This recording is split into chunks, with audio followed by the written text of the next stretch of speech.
The world of the automobile is a landscape of profound compromise, particularly in the United States. The long shadow of the 1973 oil crisis still looms large, having permanent.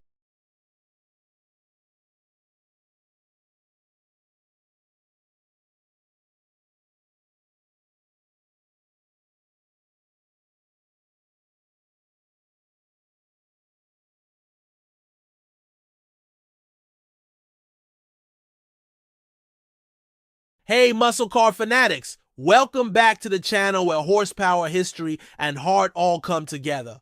Today we're taking you deep into one of the most legendary muscle car face-offs of all time. The 1971 Oldsmobile 442W30 versus the 1972 Buick GS 455 Stage 1.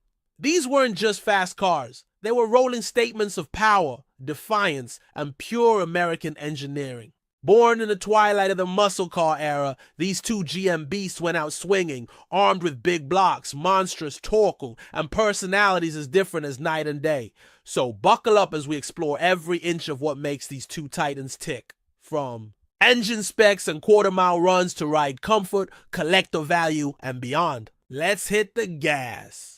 To truly appreciate these machines, we have to rewind the clock to the early 70s. It was a time of change. Muscle cars were under siege, crippled by looming emissions regulations, rising gas prices, and punishing insurance.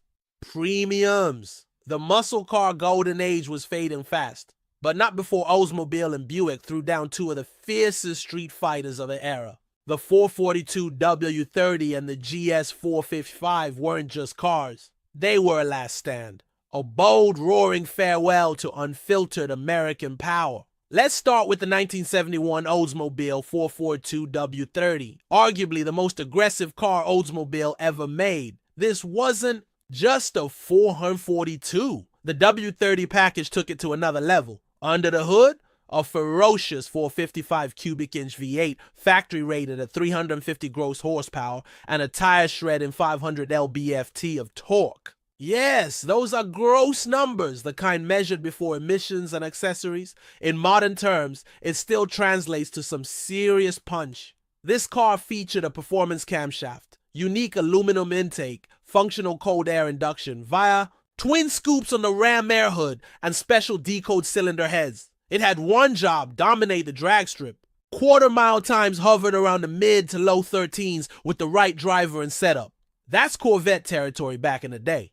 The styling? Classic muscle. Stripes, flared fenders, dual exhausts, and a front end that looked like it wanted to fight. This car wasn't subtle. It was unapologetically in your face. Now, meet the 1972 Buick GS 455 Stage 1.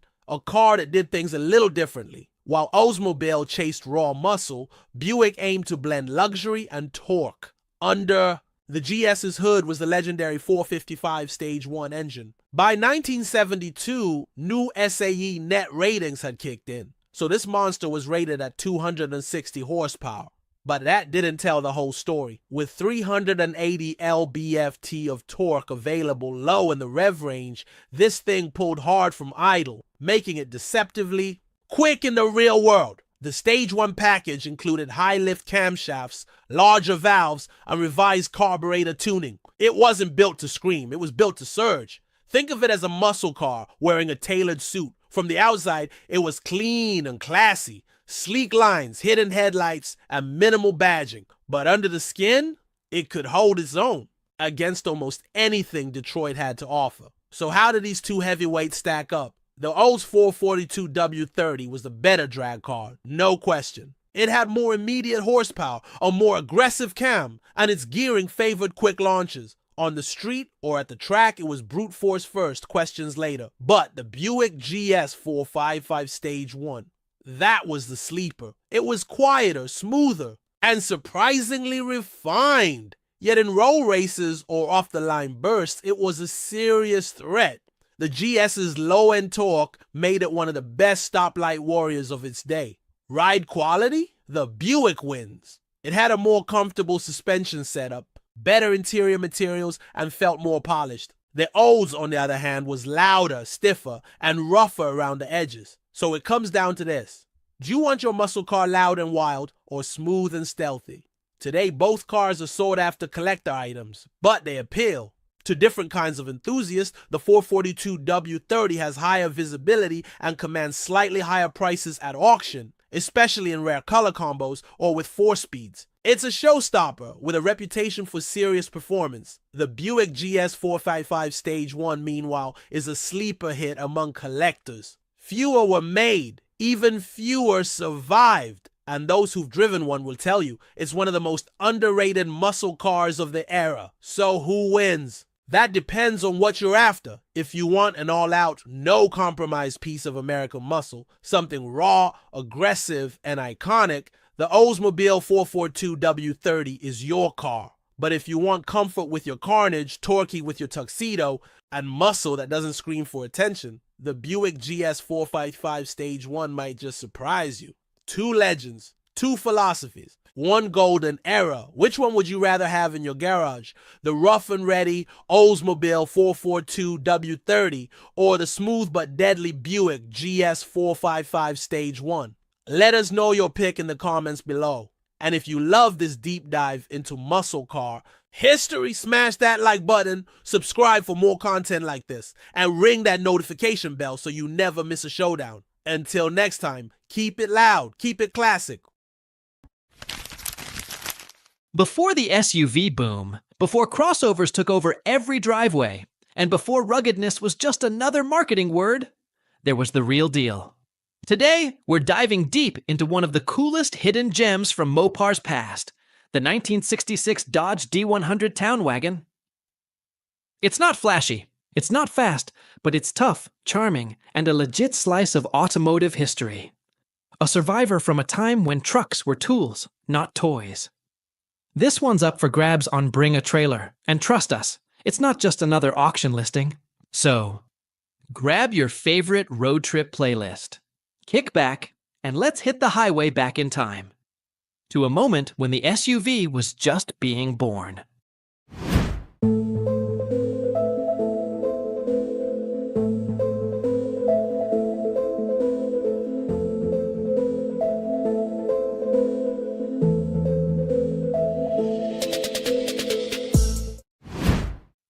Let's rewind the clock to a time before SUVs ruled the road. Back to when utility was about function, not fashion. Before touchscreens, before heated cup holders, before the word crossover became part of daily life, there were vehicles like the Dodge Town Wagon. Specifically, this rugged, honest-to-goodness 1966 Dodge D100 Town Wagon, currently turning heads on Bring a Trailer. At a glance, it might just look like an old van or a funky vintage truck. But look a little deeper, and you'll see something more important. This is a missing link in the evolution of the American SUV.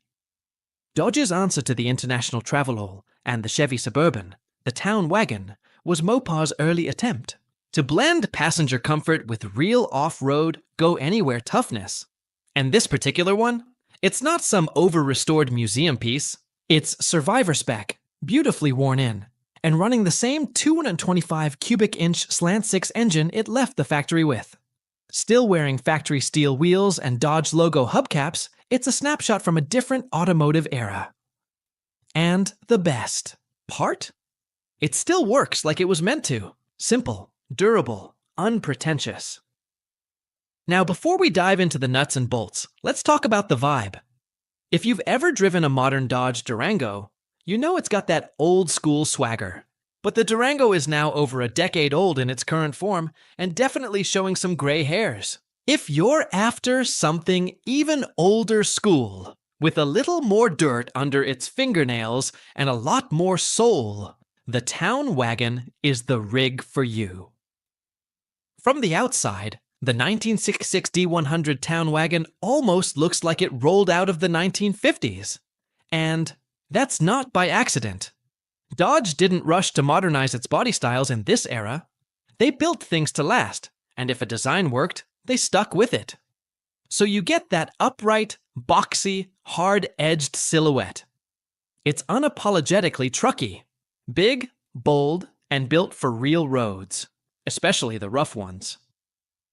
This town wagon shares its bones with Dodge's panel vans of the era, but it was designed for people, not plumbing tools. It came fitted with 2 full rows of bench seating and still left enough room behind them to swallow up a family's worth of camping gear, fishing rods, suitcases, or surfboards. Throw in a full-size spare tucked inside, and it's basically a mobile base camp. Under the hood, that slant 6 might not sound like much by today's numbers. 140 horsepower and 215 pound-feet of torque, back when those were gross numbers, not the net ratings we use today. But this engine has a rep. It's legendary for its reliability, known to run for hundreds of thousands of miles with little more than basic maintenance. It's not fast, but it's tough, and it'll cruise all day long without complaint. Paired with a 3 on the tree, manual transmission, it's an engaging drive, simple, mechanical, analog. You actually feel what the vehicle's doing, from the clutch to the shifter to the way it leans into corners. It's the opposite of numb. You don't just pilot the town wagon, you drive it. Now, let's talk mechanicals. This town wagon isn't untouched, but it's been lovingly maintained. The carburetor's been rebuilt. The brakes and clutch? Recently serviced. Some seals replaced. It's not restored to show quality, but it's ready for the real world. That sweet spot between preservation and usability. Think about it. In the 1960s, most American families drove full-size sedans or wagons. The roads were getting better, thanks to the expanding interstate system. But there was still plenty of backwoods and rough-cut forestry roads that could break a regular car in half. If your vacation spot required climbing a muddy trail or crossing a creek, a town wagon was what you needed. Tough enough to take a beating, big enough to carry everything you own, and comfortable enough for the whole family. And there's something else. It's cool. Not in a loud, flashy, look-at-me way, but in a cool because-it-doesn't-care kind of way. Picture it, surfboards on top, the radio playing the Beach Boys, and the open road ahead. It might not be a classic Woody wagon, but it nails the same surf van energy. Which brings us to a bit of nostalgia. If you've been feeling sentimental about Brian Wilson and the golden age of California sound, this town wagon hits the right notes. It's not about speed or power. It's about freedom, about loading up your gear, grabbing your friends, and heading off-grid. Forget the latest Durango Special Edition with Hemi badges and blacked-out trim. That's cool in its own way, sure. But if you want the original spirit, the true Mopar adventurer, you wind the clock back to something like this. There's something deeply satisfying about that simplicity. No screens, no sensors, no fuss. Just metal, rubber, gears, and torque. You can roll the windows down and actually feel the wind. You can park it at a trailhead and not worry about door dings. You can camp out of it, wrench on it, or just cruise into town and turn heads with every mile. And let's not forget how rare these are. Dodge didn't build a ton of town wagons, and fewer still have survived in such original condition. Most have been chopped, swapped, or left to rot. This one stands apart, not just for what it is, but for how honestly it's made it to 2024. With vintage trucks and classic SUVs climbing steadily in value, a clean original example like this is more than just a cool ride. It's an investment. But unlike a Garage Queen muscle car, the town wagon wants to be used. It begs for dirt roads, fishing trips, surf runs, and family getaways. It's not just a piece of history, it's a passport to making your own. So if you're into timeless utility, if you love vehicles with real stories and real scars, this 1966 Dodge Town Wagon might just be the coolest auction find of the year. It's rugged, it's rare, it's real. And best of all, it's ready for whatever adventure comes next. Get ready to turn the key, shift into gear, and drive back into a time when trucks were trucks and utility meant more than USB ports. The Dodge Town Wagon isn't just a vehicle, it's a vibe, and that vibe, still as strong as ever. So there you have it, the Dodge Town Wagon. It's not just a classic truck, it's a time capsule. A sun-faded, steel-bodied reminder of a simpler, tougher kind of utility vehicle. While today's SUVs try to be everything at once, this old Dodge just does one thing, and it does it right. Whether you're heading into the woods, chasing waves, at the coast, or just turning heads at your local cars and coffee, this town wagon is ready to roll. If you love vehicles with soul, with scars, with stories, then maybe it's time to stop scrolling and start bidding. And hey, if you enjoyed this trip back in time, give us a like, drop your favorite vintage SUV in the comments, and don't forget to subscribe for more deep dive classics, like this one. Until next time, keep it vintage, keep it moving. Start your engines, America, because the Hemi is officially back, and Ram is roaring back into NASCAR with a vengeance. After more than a decade-long absence, Ram Trucks is making a bold and thunderous return to the NASCAR Craftsman Truck Series in 2026. But make no mistake, this isn't just a nostalgic comeback. This is a carefully calculated move, executed with spectacle, strategy, and unmistakable swagger. It's not just about racing, it's about rebuilding identity, reconnecting with loyal fans, and reigniting American performance pride. The return of the Hemi, and a new era of Ram racing.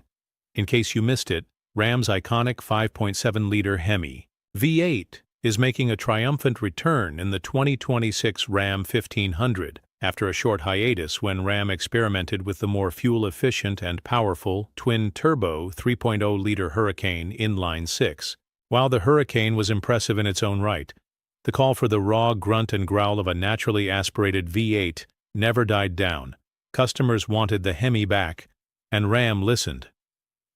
For Ram brand CEO Tim Kuniskis, the logic was simple. If the Hemi is back, we might as well get back to racing, back to NASCAR. So now, in a full-circle moment of horsepower history, Ram will re-enter the NASCAR Craftsman Truck Series after being off the grid for 13 years, with plans to compete in the 2026 season.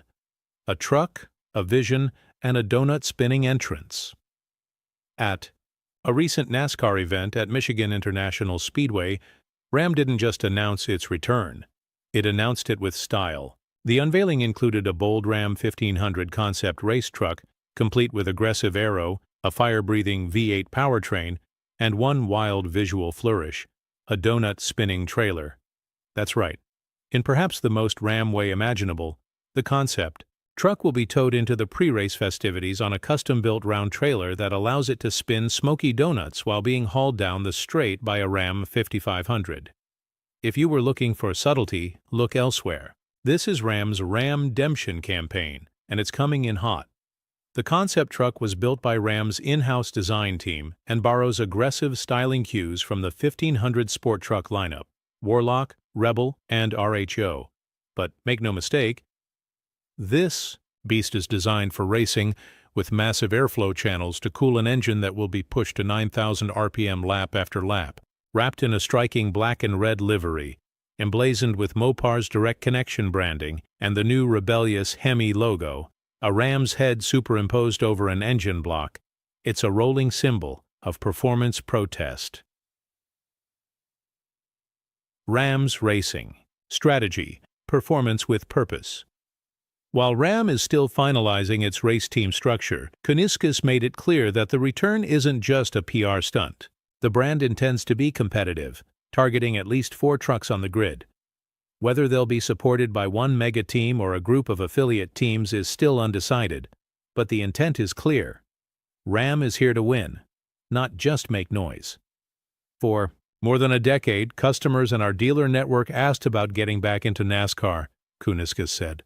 The desire was always there, but we didn't have a plan that delivered the last tenth, and following just didn't fit our DNA.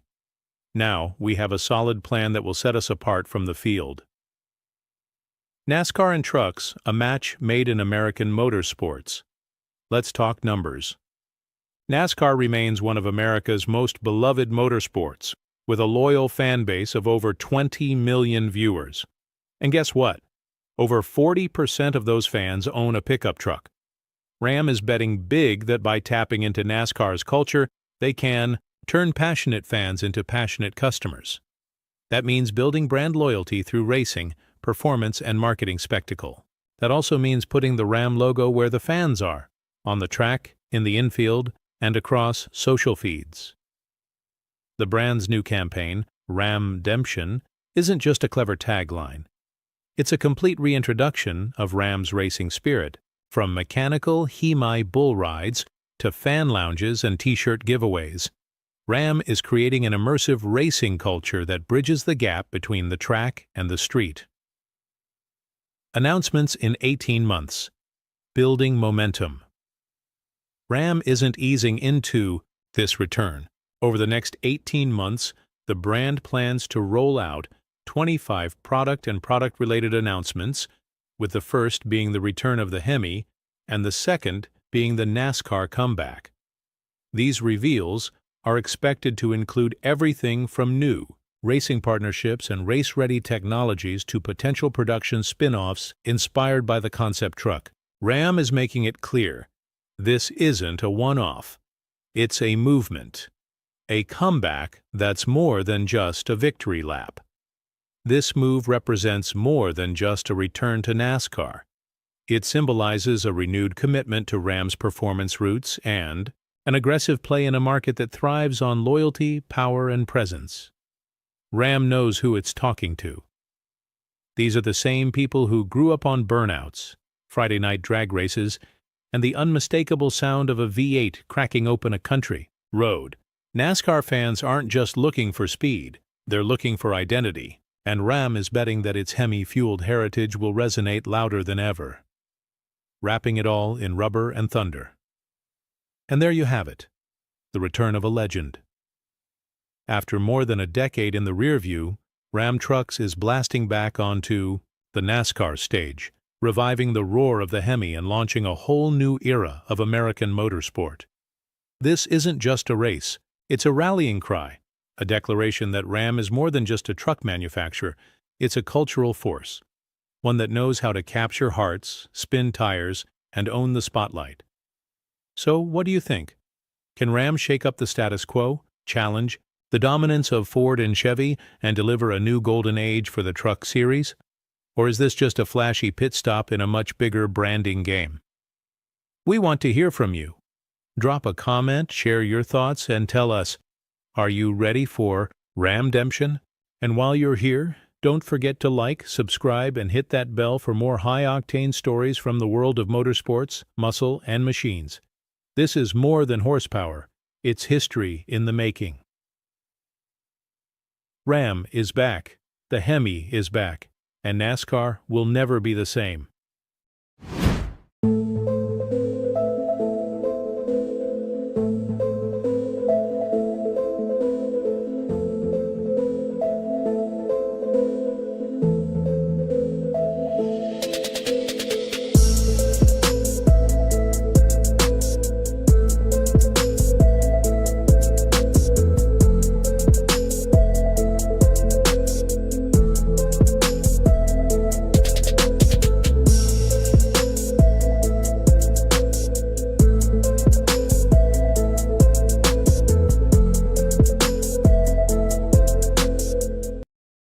Hey muscle car fanatics, welcome back to the channel. Today, we're diving headfirst into a rivalry as old as the asphalt itself. The 1971 Oldsmobile 442 W30 versus the 1972 Buick GS 455. Two titans of the muscle car era, each with their own unique flavor of American brute force. But which one truly reigns supreme? Before we get into the nitty-gritty, let's set the stage. The early 70s were a turbulent time for muscle cars. Emissions regulations were tightening, insurance premiums were skyrocketing, and the golden age of unrestricted horsepower was slowly but surely drawing to a close. These two machines represent some of the last glorious gasps of that era. The IIT 442W30, especially, was a final, no-holds-barred statement from Oldsmobile, while the 72 GS 455 showcased Buick's continued commitment to performance, even as the landscape shifted. Let's start with this beauty, the 1971 Oldsmobile 442 W30. Just look at it. The distinct ROM air hood, the aggressive stance, those iconic stripes. This isn't just any Ford Fordham. The W30 package was the absolute pinnacle of Olds performance. It meant a highly tuned 455 cubic inch V8, rated at a formidable 350 horsepower and a mind-boggling 500 pound-feet of torque. That's gross horsepower, folks, before the more restrictive net ratings came into play. It had specific cylinder heads, an aluminum intake manifold, and a performance camshaft. This car was built for one thing: going fast in a straight line. What do you think of that classic Olds grille? Now let's shift gears to the elegant but equally potent 1972 Buick GS 455. Buick always had a reputation for a more refined kind of performance, and the GS 455 is a perfect example. While it might appear a bit more understated than the W30, don't let that fool you. Underneath that sleek hood lies Buick's legendary 455 cubic inch Stage 1 engine. In '72, this motor was still making a very respectable 260 net horsepower, but the torque figure was still immense at 380 pound-feet. It was known for its incredible low-end grunt, pulling like a freight train from idle. Buick focused on making power usable, smooth, and delivering it with a certain panache. Notice the distinctive Buick grille and the subtly integrated scoops. A true gentleman's muscle car, perhaps? So, on paper, we have some interesting differences. The Olds 400mm W30, with its higher gross horsepower rating, often put down. Slightly better quarter-mile times in period tests. Think mid-13s, sometimes even low 13s with the right driver and tuning. It was raw, unbridled power. The Buick GS 455, on the other hand, while having a lower net horsepower rating, was renowned for its incredible torque delivery and drivability. It could often hang with or even beat competitors off the line thanks to that massive low-end grunt. It was a more streetable muscle car, perhaps more comfortable for everyday driving than the hardcore W30. Imagine yourself behind the wheel of the Oldsmobile 442 W30. You feel the engine vibration, the roar as you mash the throttle, the raw mechanical symphony. It's a visceral, unapologetic experience. The W30 was all about performance, sometimes at the expense of comfort. The ride could be firm, the steering a bit heavy, but when you hit that gas pedal, there was no mistaking its purpose. It demanded your attention. Now picture sliding into the cockpit of the Buick GS 455. There's a different kind of sensation. The seats might be a bit more plush, the interior a little more luxurious. But when you stomp on the gas, that massive 455 shoves you back in. The seat with an authority that's almost surprising given its refined demeanor.